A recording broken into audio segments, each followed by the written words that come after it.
Well, good afternoon, everybody.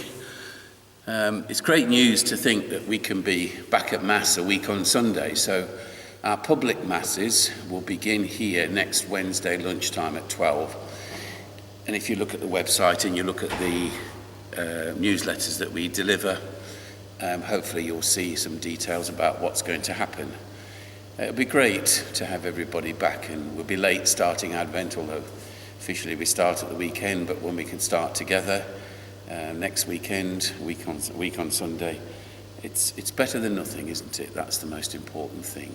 And of course we are beginning to think about Christmas, what we're going to do, how's it going to be. You have to smile that it would appear that we've been given a 5-day amnesty to perhaps be normal for 5 days, with the presumption that COVID's not going to affect anybody in that time, which of course is absurd. And it's made a lot of people rethink how they're going to do this year, that maybe they're not going to go and be with their families, they're going to be at home and feel they don't want to risk anything. And that's not just being miserable, that's actually being responsible. And it's going to be hard, it's going to be hard. I think one of the good things that's come out of all of this, as people are talking about it, is that we have come to realise just how important our family are to us.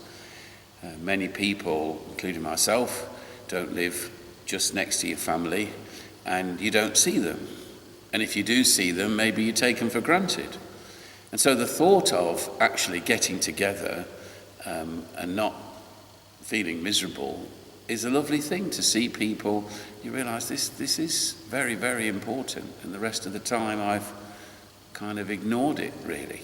I've kind of ignored it or not thought about it.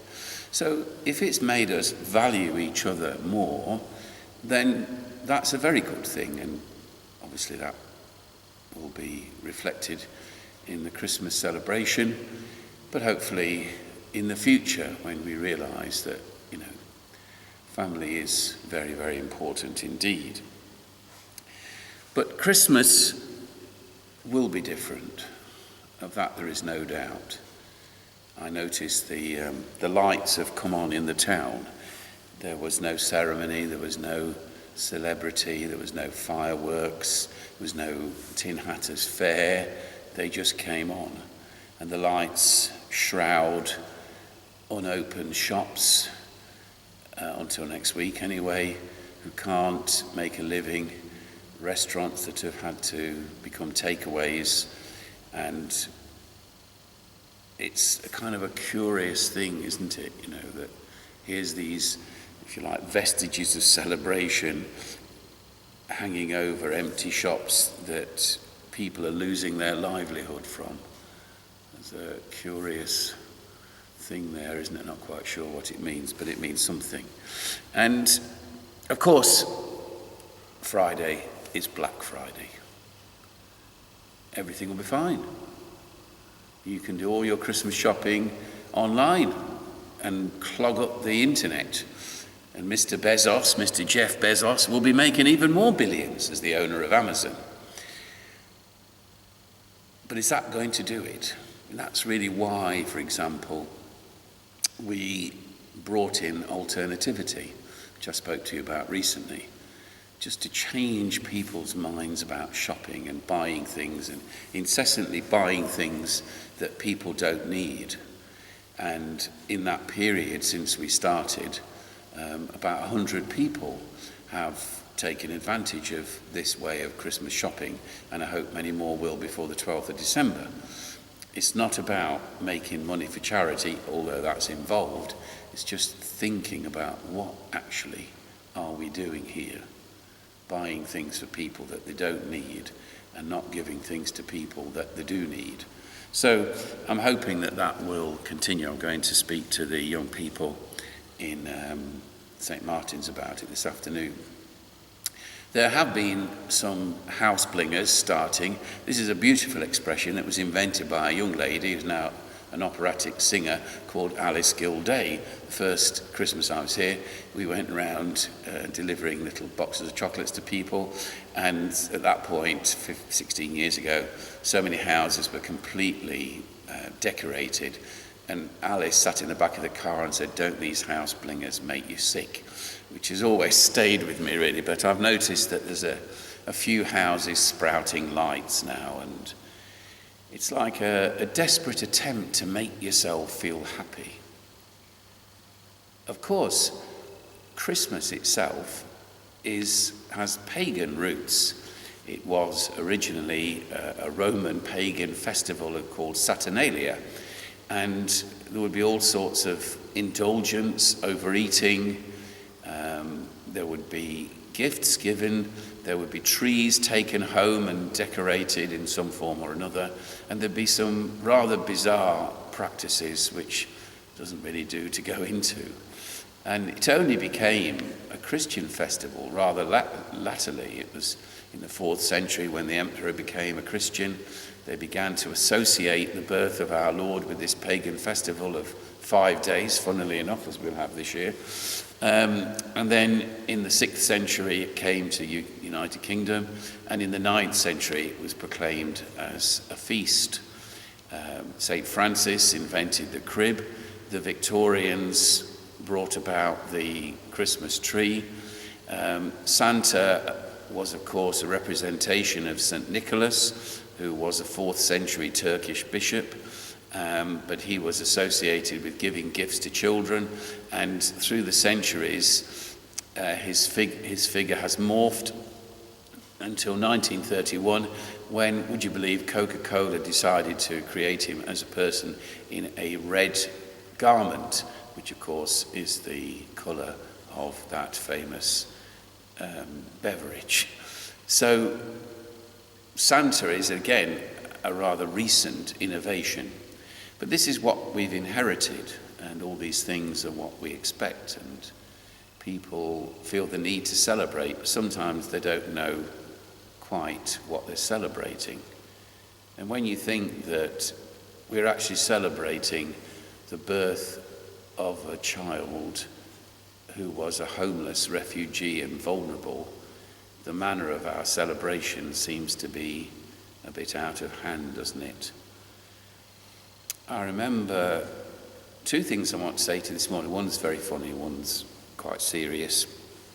I remember some years ago when I was in Derby one Christmas Eve, there was a residential home for people with dementia, and they sent for me on Christmas Eve morning to go and see a man who was dying. He'd only been there a couple of weeks, so I hadn't met him. And I said he was dying, he was getting to the end of his life, and I said to the nurse, I said, "Well, has he got any relatives?" She said, "Yes, he's got a son." And I said, "Well, is he coming? Have you told him?" "Well, we've told him," but he said, "What are you telling me for? I'm going away for Christmas." And I said, "I beg your pardon?" He said, "I'm going away for Christmas. You know where the funeral directors are." And I thought, this is horrible. How could an only son do that to his dying father because he wanted to go and celebrate his Christmas?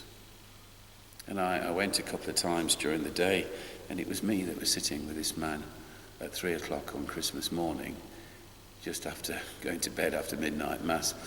Got out of it again, and his son should have been there, but he wasn't. And during one of those visits, I remember in the afternoon I was talking to one of the staff, and I said, "How are you? Are you ready?" and so on. She said, "Yes, I've worked a lot of extra shifts to be able to do things." And she explained that she and her husband had 3 children. One was about 11, one was something like 13, one was 14. And she said, "Yes, we've saved up to buy them the presents, and they've got 39 presents each." And I said, "Is that in total?" "Oh, no, that's just from myself and the dad." I said, "Right." I said, "That's a bit OTT." "Well, you've got to, haven't you? I mean, you've got to." I said, "Have you?" She said, "Yes." "And how much has this cost you?" Bearing in mind this is now 25 years ago. She said, "About £3,000. And I said, "Do you think they'll appreciate it?" She said, "Not really." And I felt so sad for her, working all these extra shifts to buy things that they really didn't need and they didn't appreciate. It was a very sad Christmas Eve altogether. And so as I say, we sometimes feel that we can create our own happiness because we feel we should be happy. No one is allowed to be alone, can't be alone, and no one's allowed to be sad. But people are sad. There will be more than 60 families in these communities this Christmas who will sit around their table with a space where someone was sitting last year and is now no longer there. The pain of that is huge. It's huge. And that's what gets to me, really. I feel this desire to associate myself with those people, to pray for them and with them, to let them know that they're not forgotten, and to put them in the Lord's hands so that he can look after them when they're feeling dreadful. And they will be dreadful, and they'll be just wishing the whole thing's over. That's what it is. And that's the thing that I feel myself. I haven't had a Christmas dinner for years. First of all, I'm too tired, and it's too much for me. The last 2 or 3 years, I've had a very nice Christmas brunch of bacon and egg and a glass of sherry with Father Brian before he goes off to see his sister, and I go to see a few friends of my family, and to my mother and father's grave. And this year I'll be going to Father Terry's grave as well. But that's what I do. That's what I do. I'm conscious of people's sadness. And when you're the priest, you carry that with them. And you can't just be OTT. First of all, you're too tired. And secondly, you just feel sad. And there's also a thing where lots of extra people come to church, some who've not been there for a year or so, those who've perhaps never been, and they expect to be somehow entertained and somehow given this Christmas spirit. You know, they want to feel happy. They want people like me to make them happy. And when you tell them the truth about what it means, they don't like that. They want nice carols, they want sentiment, they want all of those things, a sort of escape, if you will. And I find it very hard to do it. And over the years, one of the things that we've done round about Christmas is to put on a play or a musical with the young people and children. And even the Christmas liturgies are carefully written. Again, they're not written for any other purpose except making people think what Christmas is. Some years ago, I ended up writing Mother Mary. And, you know, people say, oh, it's great singing ABBA and doing all that. Mother Mary is a very serious meditation about what has happened to Christmas and our celebration of it. That's what Mother Mary is. Yes, it's joyous because there is joy in it, but that's the point. And it tries to get inside the mind of people who are preparing for Christmas with dread because they mightn't have enough money, or they just don't feel that they can be happy and elated like everyone else. And all the liturgies that we do with children and midnight mass are also geared to help us think more deeply about what we're doing. Sometimes I have to say it doesn't go down too well. People say, well, what are you doing that for? I felt a bit miserable. I said, I was only telling you the truth. I was telling you the truth. And you have to face up to the truth and live the truth. And the truth will set you free, as the Lord says. And so I think that there are lots of issues surrounding this. I'm going to read you something now, which you'll be quite amazed about. It's a bit negative, but it was written right in the middle of the First World War by a German writer called Hermann Hesse. And at that time, they were deciding to give prisoners of war, whom they had treated abysmally all year, little Christmas gifts. And the whole thing about what they thought about Christmas and how it might take all that away was what led him to write this essay. It's quite an old book. Except for a few sincerely religious people, our Christmas has long been sheer sentimentality, or worse, a base for advertising campaigns, a field for dishonest enterprise, for the manufacture of kitsch. Why? Because for all of us, Christmas, the feast of childlike love, has long ceased to be the expression of genuine feeling. It's become the exact opposite, a substitute for feeling, a cheap imitation. Once a year we behave as though we attached great importance to noble sentiments, as though it rejoiced us to spend money on them. Actually, our passing emotion at the real beauty of such feelings may be very great. The greater and more genuine it is, the greater the sentimentality. Sentimentality is our typical attitude towards Christmas and the few other outward occasions on which the vestiges of the Christian order still enter into our lives. Our feeling on such occasions is this: this idea of love is a great thing.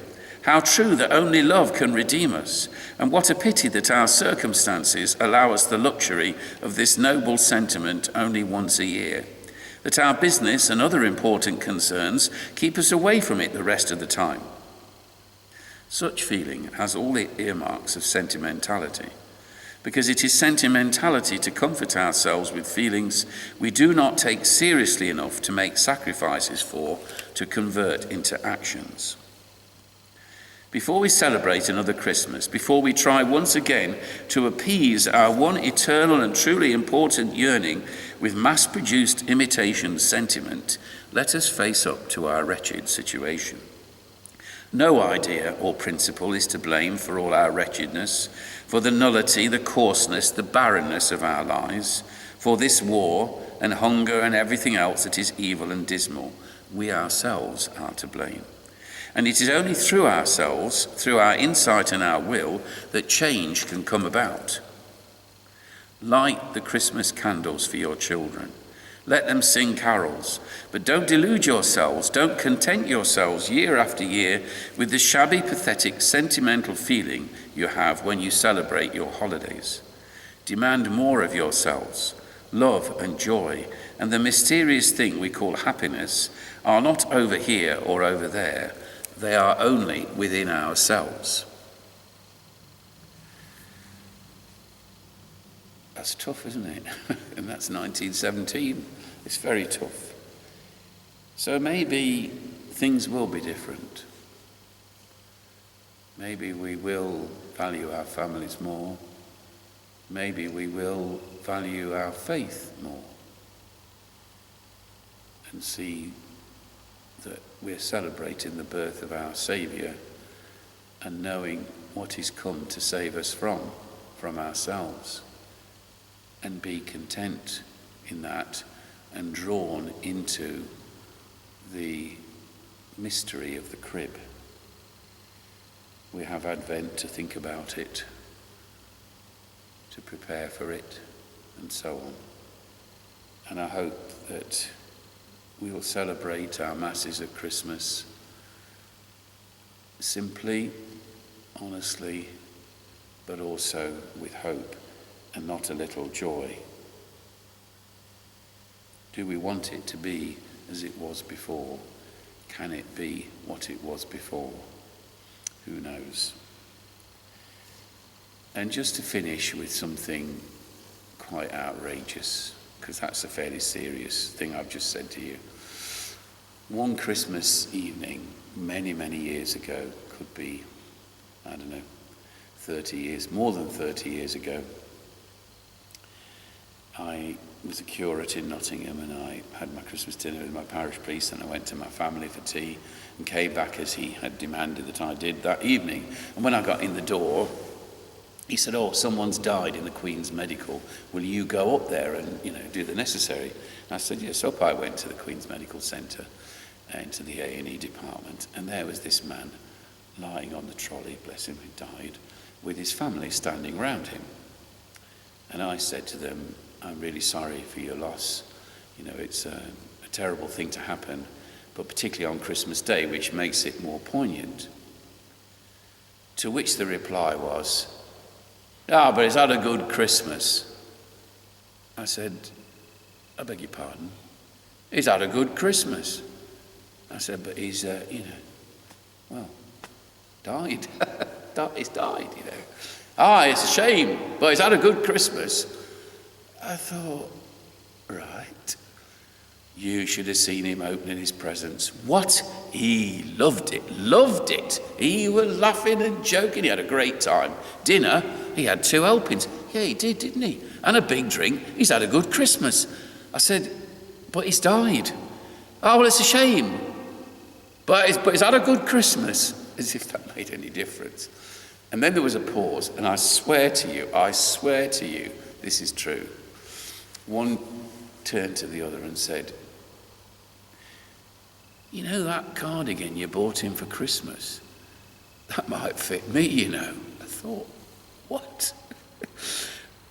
And I was trying so hard not to slide under the trolley laughing. I thought, I simply do not believe what I've heard. There are many things at Christmas that are fairly bizarre that can happen to us, things that we don't believe. But there's also things that we do believe and we want to believe, namely that Jesus Christ, the Son of God, came to save us all.